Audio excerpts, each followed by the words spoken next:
Bon, bonjour à tous, bonjour à ceux qui n'étaient pas là ce matin, bonjour à ceux qui vont nous rejoindre, bonjour à monsieur et madame le député, madame le sénateur, qui j'espère seront ici. En tous les cas, à partir de 15 heures Réunion et 13 heures Métropole, j'espère qu'il y en aura un parmi les 600 ou 800 parlementaires qui poseront ou qui répondront à nos questions via Internet et les réseaux sociaux.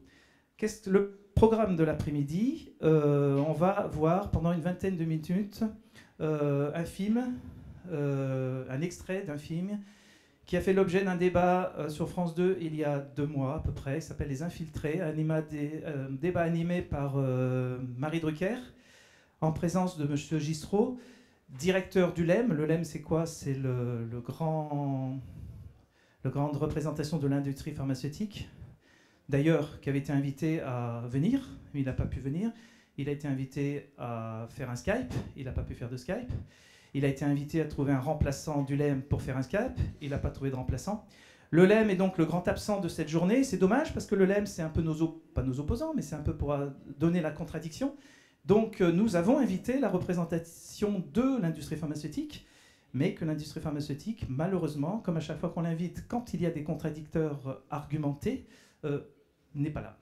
C'est dommage.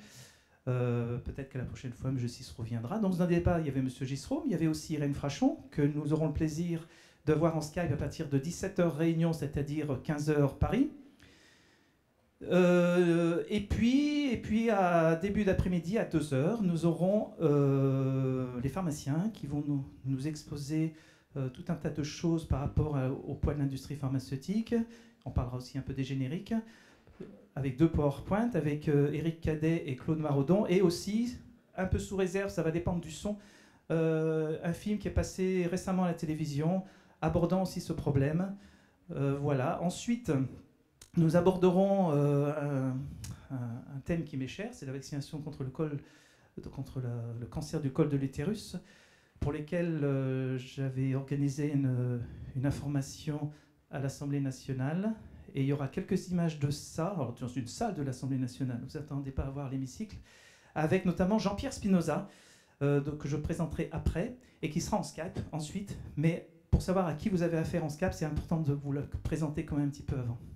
Et puis normalement, donc, il doit y avoir des députés qui doivent répondre à nos questions. Et on aura Jean-Luc Caruso, qui est le grand patron de la santé en France, professeur Jean-Luc Caruso, qui était venu l'année dernière physiquement pour un jour, sur ses propres budgets, grand patron de la Haute Autorité de Santé, qu'on aura en Skype. Alors, on a un certain nombre de questions à lui poser, on a un certain nombre de questions à poser aux orateurs, aux autres orateurs. Issam et Emma vont recueillir ces questions par Internet ou celles qui ont été préparées. Nous aurons ensuite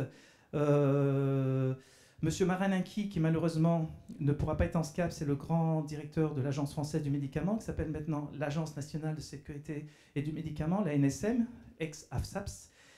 Mais ne pouvant pas venir, ils ont travaillé comme un malade pour nous préparer 13 petites vidéos que nous allons télécharger cette nuit, que pour nous, des interviews de M. Marinaki pour La Réunion, pour vous. C'est quand même absolument extraordinaire, comme quoi on n'est pas négligé, négligé et méprisé par nos grandes autorités à qui encore je renouvelle toutes nos confiances à partir du moment où ils ont un discours crédible, argumenté, et c'est ce qu'on recherche. Et puis Irène Frachon, 17h, qui nous parlera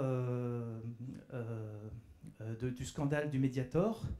Je ne sais plus si je vous ai parlé de Philippe Nico, qu'on aura aussi, qui est un médecin qui l'a beaucoup aidé pour donner de l'argumentaire et qui a assisté aussi au procès Mediator. Je vous rappelle que ce procès Mediator a été clos hier, après 10 jours de suspense que pour les médias finalement, parce que tout le monde savait que de toute façon il serait clôturé. On se demande pourquoi il a même commencé. Irène Frachon nous en dira plus entre la bataille entre Nanterre et Paris, qui de toute façon ne pouvait pas être amenée au terme, puisqu'il manquait des éléments. Donc Madame vice-procureure d'ailleurs nous l'avait dit il y a 10 jours, ça ne peut pas aller à terme, effectivement. Sauf qu'on aurait aimé que ça ne passe à terme avant, puisque Irène Frachon, on avait quand même déjà son billet.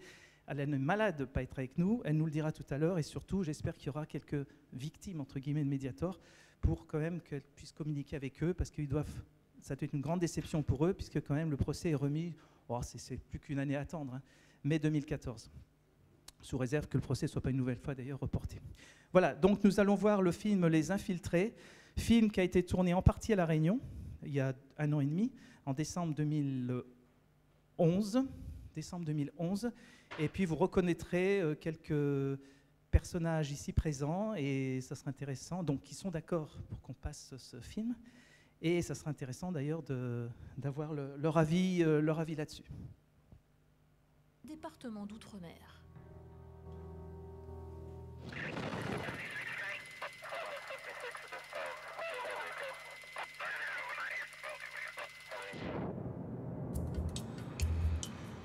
Pendant que notre infiltré poursuit son stage, une deuxième équipe prend le relais.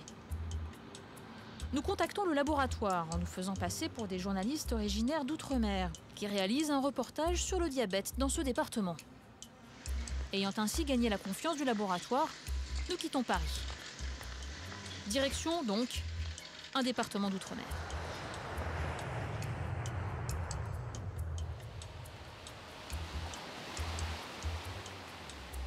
Ce département n'a pas été choisi au hasard par le laboratoire. On y compte énormément de patients diabétiques, environ 10% de la population. Une véritable aubaine. Sur place, le laboratoire nous a concocté un programme officiel.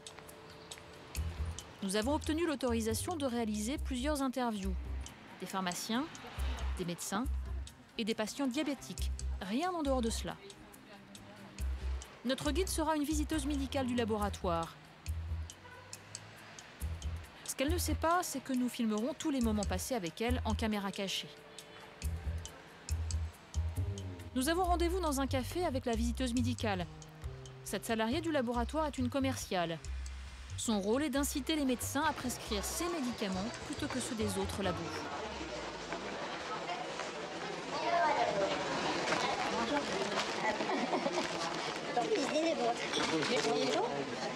Ça va? Ouais. Pas un super temps pour vous, mais... La visiteuse médicale nous explique comment le médicament va pouvoir être prescrit à grande échelle. Une toute nouvelle stratégie commerciale a été mise en place. Le laboratoire va installer des machines de tests sanguins dans les pharmacies. L'objectif est clair, inciter les diabétiques à changer de médicaments. Et les pharmaciens, ils sont partants pour Pour ce projet, ça va, les pharmaciens, ils sont tous partants. C'est des machines que fournit aux pharmaciens. D'accord. On signe un accord avec le pharmacien comme quoi il s'engage à les utiliser. Et du coup, vous, la logique, c'est quand même qu'en même temps, vous présentez les médicaments un peu... Tout est business, hein, que ce soit dans le médical ou... Je veux dire, il y a du business partout. Hein, parce que c'est toujours, évidemment, il ne faut pas rêver. Hein. Tout est fait, tout est calculé. Nous, notre objectif, c'est de vendre le plus de boîtes possible. Ça, c'est... Plus on en vend, plus on gagne des sous. Ça, c'est... Donc, on a rendez-vous avec le pharmacien à 17h. Ouais. Et ce sera possible de faire marcher la machine, montrer un petit peu... Oui, c'est ce qu'on va faire. On va essayer de faire ça. D'accord. Nous partons au rendez-vous pour voir l'une de ces machines qui réalise des tests sanguins. Le pharmacien nous attend avec un patient.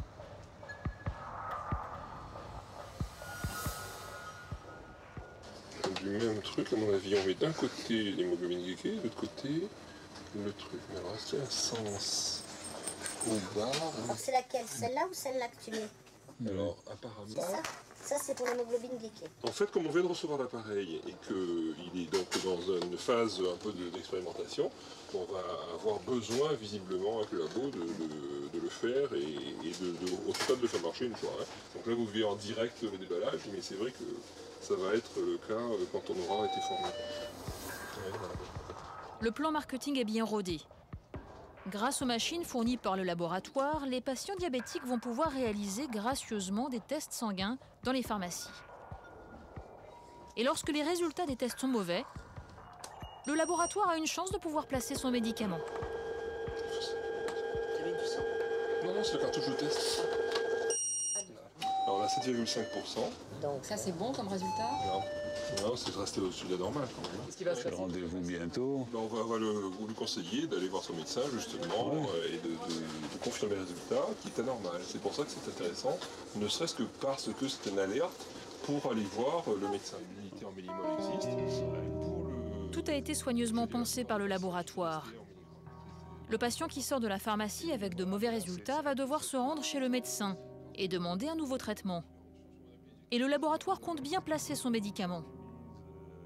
7,5%. Non, c'est le cartouche de test. Le plan marketing est bien rodé. Grâce aux machines fournies par le laboratoire, les patients diabétiques vont pouvoir réaliser gracieusement des tests sanguins dans les pharmacies. Et lorsque les résultats des tests sont mauvais, le laboratoire a une chance de pouvoir placer son médicament. La visiteuse médicale cherche donc maintenant à convaincre tous les médecins du département des bienfaits de ce nouveau test disponible en pharmacie. Et ce n'est pas toujours facile. Pour nous montrer comment elle s'y prend, elle va d'ailleurs nous proposer de l'accompagner de façon impromptue chez un médecin généraliste qu'elle ne connaît pas. Elle ne sait pas que nous tournons en caméra cachée. Normalement, il est impossible de savoir comment travaille un visiteur médical. Cette profession reste très discrète sur les méthodes employées pour faire prescrire les médicaments. Ouais. Je crois que c'est pas grand monde, on va voir si tu peux le recevoir Ah bah oui. dans les projets. Comme ça, tu l'as. Dès que tu prends le projet, on est sur le Notre visiteuse médicale nous présente comme l'une de ses collègues et profite d'être entre deux patients pour tenter sa chance chez le médecin.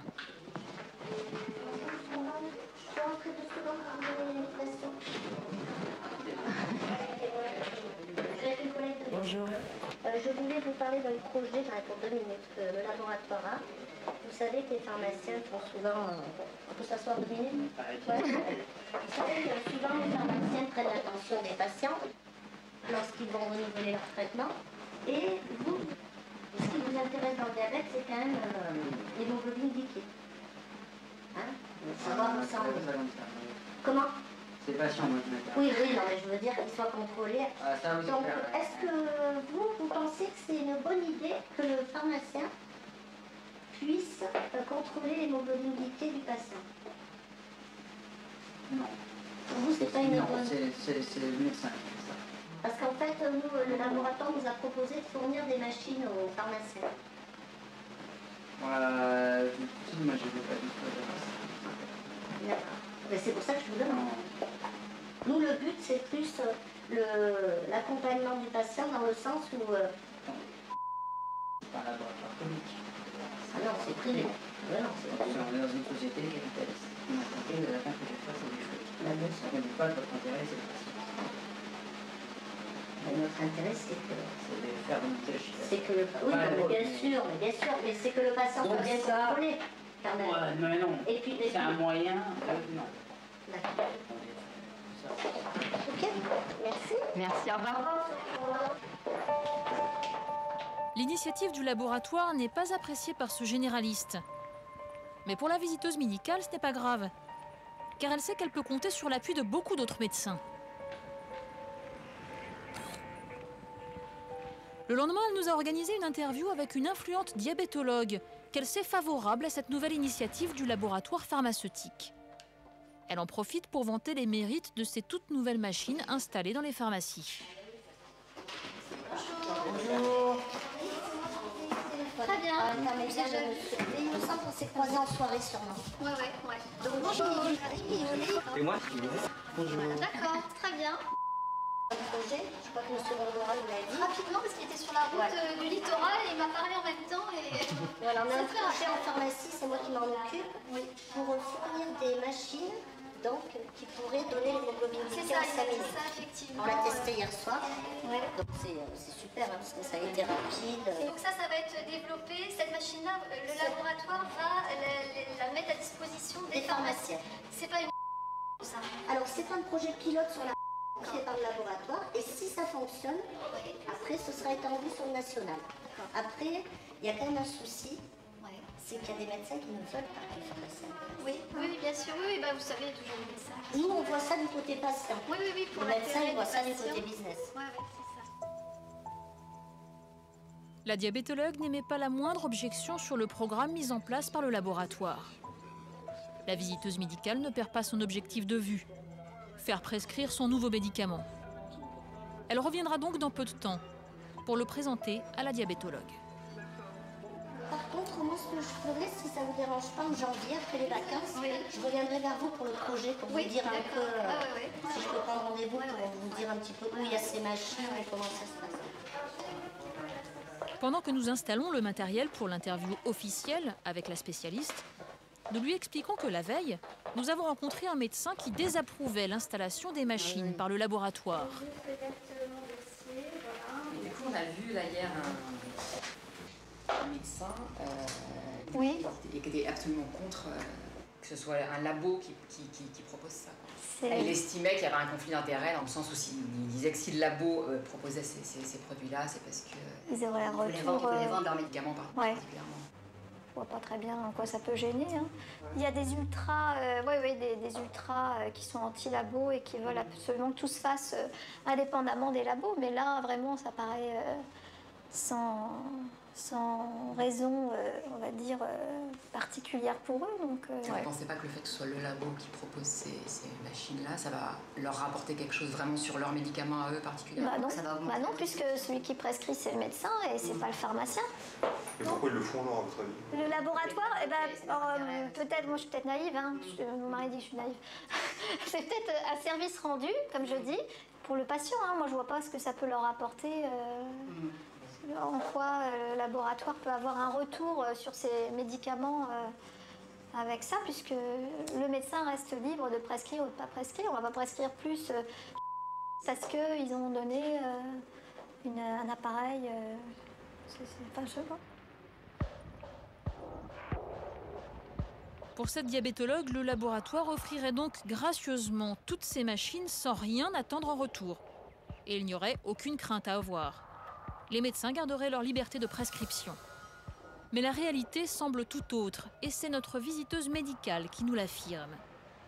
Elle va nous expliquer comment elle s'y prend pour faire prescrire ces médicaments. Tout commence par de simples déjeuners. Nous, on mange avec le médecin le midi quand on veut. Autant que tu veux? Ouais, pas plus de 4 médecins.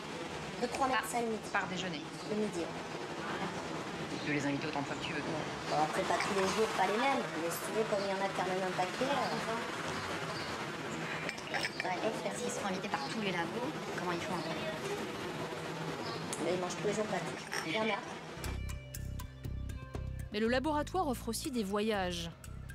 En septembre 2011, le laboratoire a par exemple offert à 10 médecins un voyage tout frais payé pendant 8 jours à Paris pour assister aux entretiens de Bichat, un prestigieux congrès médical.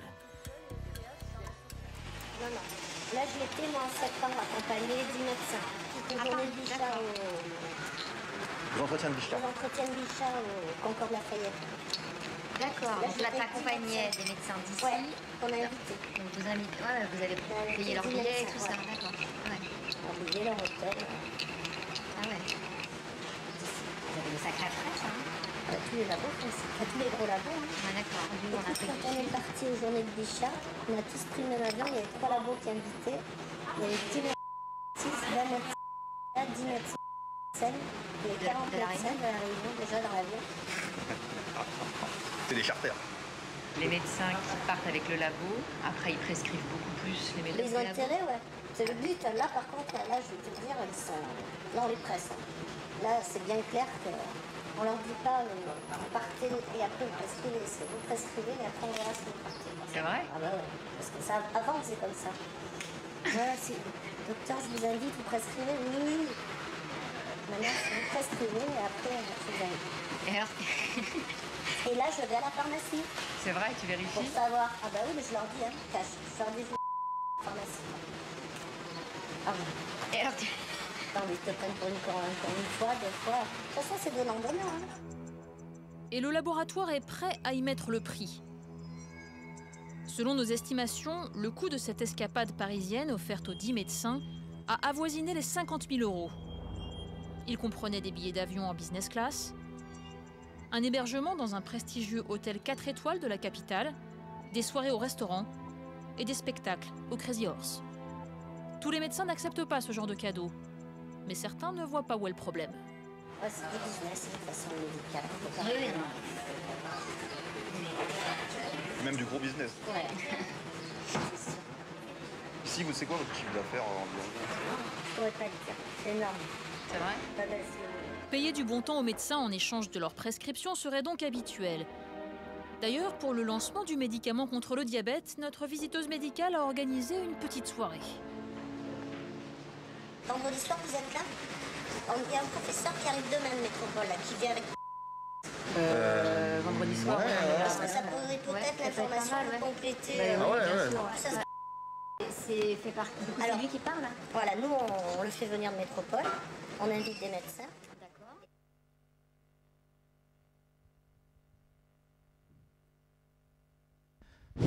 Bon, donc avec l'autorisation de l'agence CAPA, qui nous a autorisé, évidemment, parce qu'il faut quand même prendre ses précautions, on est quand même dans un domaine pas loin de la justice, etc. On ne peut pas faire n'importe quoi. J'en profite pour présenter les sages, mais qui n'ont pas fait leur petit... Rien ne vous a choqué? Madame la philosophe, veuillez ajouter votre petit instrument de musique. Est-ce que la philosophie en a pris un coup avec ce reportage? Est-ce que vous avez été choqué par ce qui a été dit? Eh bien, la réalité va au-delà de la fiction, quoi. Tout ce qu'on peut s'imaginer est largement dépassé par ce genre de reportage, donc ça fait peur. Et on voit bien que le médicament est au cœur de la relation médicale patient-médecin. Tout tourne autour du médicament et il y a tout un mode de fonctionnement qui est comme intégré dedans. Et du coup, peut-être qu'il faudrait se décentrer par rapport au médicament pour contrer peut-être son impact, son hégémonie, et faire en sorte que les médecins se sentent plus libres par rapport à lui. Parce qu'il n'y a pas que le cure, il y a aussi le care, ça on l'a déjà dit. D'ailleurs, vous nous l'avez rappelé ce matin en disant qu'avant, c'était d'abord le médecin par rapport au patient, et maintenant, c'est d'abord le médicament par rapport au patient. Madame la vice-procureure, votre petit bruit? Oui, cet oiseau intempestif. Mais il est évident que là, on se trouve dans des cas qui sont des cas de corruption, puisqu'on propose à un médecin qui va prescrire des médicaments qui vont être remboursés par la sécurité sociale, de prescrire alors qu'il va recevoir quelques cadeaux pour cela. Ce sont des faits qui sont susceptibles de poursuites. De la même façon, ce que je tire comme conclusion de ce qu'on voit ici, c'est que ça paraît tellement naturel que la personne nous expose avec la naïveté dont la qualifie son mari, un processus sur lequel elle devrait se taire devant tout le monde. Et le message qui est passé au médecin, c'est vraiment un message grossier, c'est pas un message petit doigt, c'est un message gros doigt. Ça nous rend particulièrement inquiets sur l'influence du laboratoire et sur ses pratiques. Mais on s'aperçoit quand même qu'il y a des gens qui résistent. Ils ne sont pas nombreux, mais il y a des gens qui résistent. Et ben je pense que c'est le but de ces journées, c'est de faire en sorte que ceux qui résistent et ceux qui réfléchissent soient de plus en plus nombreux. Merci beaucoup.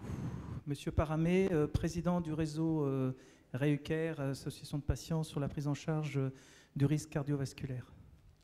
Oui, moi, ça m'inquiète parce que, comme je dis, je suis un patient déclaré et je m'interroge sur ce que je consomme, en guillemets, parce que si mon traitement n'est plus basé vraiment sur mon affection, mais sur un chiffre d'affaires, j'ai peur. Enfin, je parle de façon générale, parce que je m'inquiète plus que ça, en réalité. Voilà, enfin, je n'en dis pas plus parce que c'est effarant. Merci. Le but de projeter ce film, c'est évidemment pas de taper sur nos collègues. Hein. D'ailleurs, c'est pour ça que tout est flotté. Le but, il n'est pas là. Et le but est de prendre conscience, nous, mais à mon avis, si vous êtes là, c'est qu'on en a pris conscience. Le but de faire prendre conscience à eux ne sont pas là. Donc, à nous de leur faire prendre conscience. Et c'est vrai qu'avec des faits comme ça, c'est un peu choquant. On n'est pas loin de la corruption. On en reparlera après. Mais c'est des mots forts. Et je crois qu'il ne faut pas hésiter à les dire. Et je crois qu'il ne faut pas que nos collègues pensent que ça n'en est pas. Monsieur Jean-Louis Gironès, qui est donc vice-président, secrétaire général d'Espace Éthique Réunion. Oui, bonjour. Je pense que nous ne pouvons qu'être scandalisés par ce que nous venons d'entendre et d'apercevoir. Au niveau de l'éthique, on se demande si le serment d'Hippocrate, de certains, n'est pas un serment d'hypocrite. Et il est évident que l'on peut se poser la question aussi de savoir si c'est un médicament qui soigne le diabète. En fin de journée, si le médecin a prescrit 20 fois le même médicament, a-t-il soigné réellement 20 diabétiques? Ou a-t-il prescrit le médicament promu pour n'importe quoi et peut-être pour le diabète? Donc ça permet de se demander où est l'éthique dans cette affaire-là. Monsieur Jean-Pierre Lajoie, qui est donc représentant du UFC Que Choisir. Excusez-moi, je voulais juste ajouter un petit bémol, c'est qu'on voit quand même qu'il n'y a que 10 médecins sur la messe des médecins réunionnais qui sont partis au Concours de la Fayette.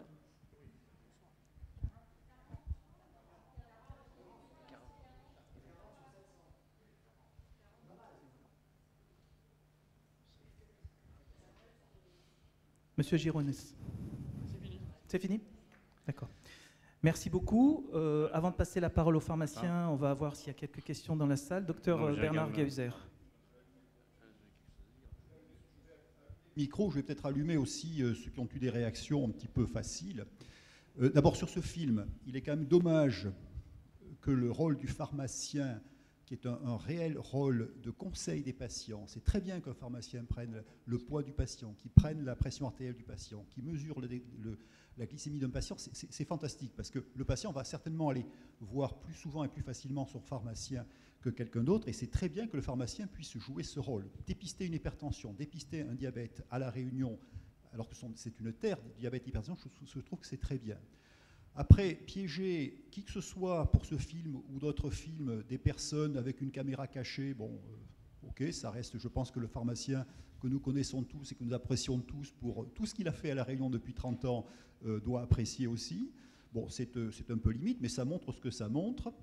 Ce qui est dommage, c'est qu'ensuite le laboratoire profite de cette ouverture pour dérouler et aller sur des médicaments qu'il va fortement susciter par le biais de congrès. Ça, c'est vrai que ce film montre bien ce qu'il veut dire. Et puis sur les réactions de l'auditoire, Madame Brault, je comprends parfaitement. Ce sont des faits que je caractériserais tout à fait de corruption. Mais alors à ce moment-là, il faut arrêter tous ceux qui sont en première classe. En classe intermédiaire dans les avions, il y en a la moitié, vous les mettez déjà sous les verrous tous les soirs à La Réunion. Et il y a 4 vols par jour qui vont à La Réunion. Ça, c'est vrai, c'est déplorable. Et puis, ce sont des leaders d'opinion, c'est-à-dire que souvent, ce sont des médecins qui sont des médecins spécialistes qui vont ensuite, vous ne retrouvez plus votre patient avec sa même prescription, il sort avec une nouvelle molécule. Donc ça, il faut l'arrêter. Après, le comité d'éthique et des TOC qui joue avec Hippocrate et Hypocrite, alors ça, je trouve complètement limite, et je suis étonné, monsieur, que vous ayez quelque chose, quoi que ce soit, à faire avec l'éthique. Parce qu'Hippocrate, il faut d'abord savoir ce que ça contient, ce que ça veut dire. Hypocrite, on sait très bien ce que ça veut dire, et vous avez un raccourci plutôt saisissant et plutôt choquant. C'est un jeu de mots qu'on a tous entendu, il vaut ce qu'il vaut, il est tellement banal que je ne vais pas m'étendre dessus. Vous semblez généraliser tous ceux qui portent le serment d'Hippocrate sans contenir le serment sans peut-être savoir ce que ça contient, et vous semblez les assimiler à tous à des hypocrites. Ben non, je vais peut-être vous décevoir, mais toute la corporation et tous les médecins ne sont pas du tout comme ça. Cela dit, ça n'empêche absolument pas, et j'espère que vous apportez beaucoup plus de mesures et de tact dans les analyses et dans les décisions que vous rendez en matière d'éthique qu'au cours de ces 2 phrases, au cours desquelles vous vous êtes lâché de façon, à mon avis, sans aucun frein, en pleine descente. Voilà. Merci beaucoup Bernard Gahuser. Leader d'opinion chez nous d'ailleurs, parce que c'est comme une référence, mais ne voyageons pas forcément en première classe. Juste avant de donner évidemment la réponse à M. Gironès, on a une question Internet qu'on va se poser, et après, une fois que la tension redescend un petit peu, on donne la réponse au secrétaire général d'Espace Éthique. Donc une question Internet de Philippe Focras qui demande: je voudrais soulever la question éthique de la licéité des moyens à propos de l'utilisation des caméras cachées pour révéler des situations déjà connues, hélas, de corruption. Étonnant que vos intervenants philosophes ne s'interrogent pas. Et une question subsidiaire aussi de SH qui demande: saurons-nous quel laboratoire est en question et de quel antibiotique s'agit-il? Philippe avait déjà répondu. Je crois que c'est une pratique généralisée. Le plus intéressant, c'est de comprendre les mécanismes et non pas de citer tel ou tel laboratoire, mais peut-être que quelqu'un apportera un autre élément de réponse.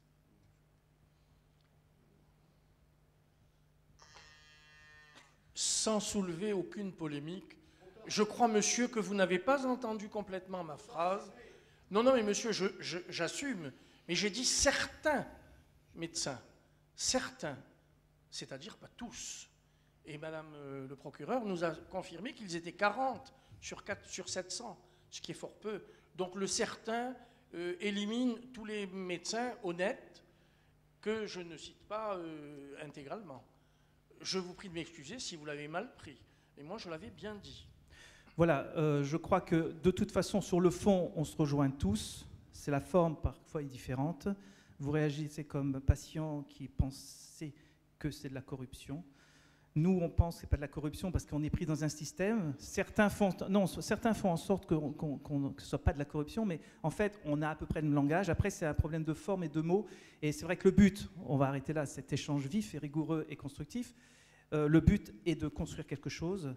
Dans le milieu hospitalier, de bien montrer que ça existe.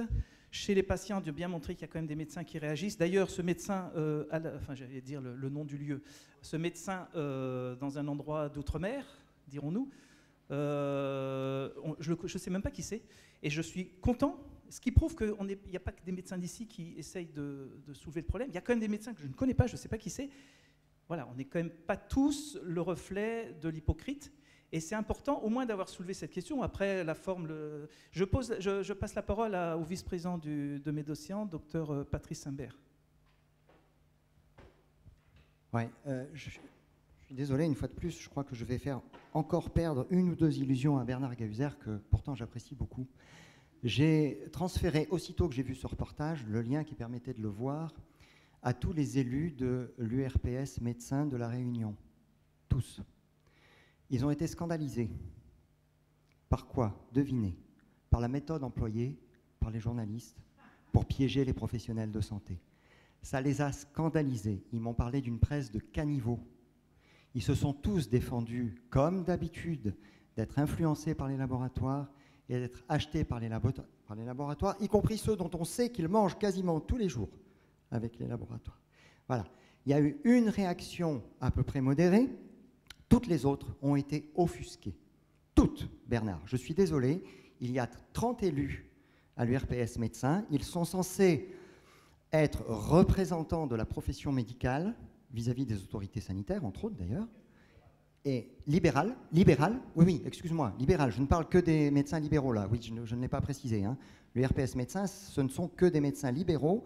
Il y a 2 collèges, enfin maintenant c'est un peu plus compliqué, il y en a même 3, mais en gros, un collège de médecins généralistes, un collège de médecins spécialistes médicaux et un collège de chirurgie. Voilà. La plupart sont restés muets, mais ceux qui ont réagi se sont absolument offusqués. Et je leur ai fait remarquer qu'ils adoraient lire Le Canard enchaîné, quand Le Canard enchaîné, avec ses taupes, et tout à fait à juste titre, dénonçait les politiques qu'eux-mêmes vilipendent. C'est-à-dire qu'en fait, ils ont plus reproché, pour le Mediator par exemple, aux agences de santé de ne pas avoir fait leur travail qu'aux médecins de s'être laissés corrompre par l'industrie pharmaceutique. Voilà, merci Dr Imbert. Dernière question, et en fait je m'en excuse auprès du UFC Que Choisir, c'est que vous n'avez pas agité la petite sonnette. UFC Que Choisir a donc la parole, et monsieur Jean-Pierre Lajoie. Oui, moi ce que je voulais dire par rapport à ce film, c'est qu'on n'a pas appris grand-chose de nouveau pour nous, parce que c'est quelque chose qui est connu depuis des années. Par contre, bon, c'est vrai que certains médecins peuvent profiter de la situation, c'est presque une rente de situation, si j'ose dire. Mais ce qui me gêne, c'est qu'on s'aperçoit que la formation de certains médecins est payée par les labos, que des colloques de médecins sont payés par les labos, et tout ça, ça se retrouve sur le prix de la santé à l'arrivée.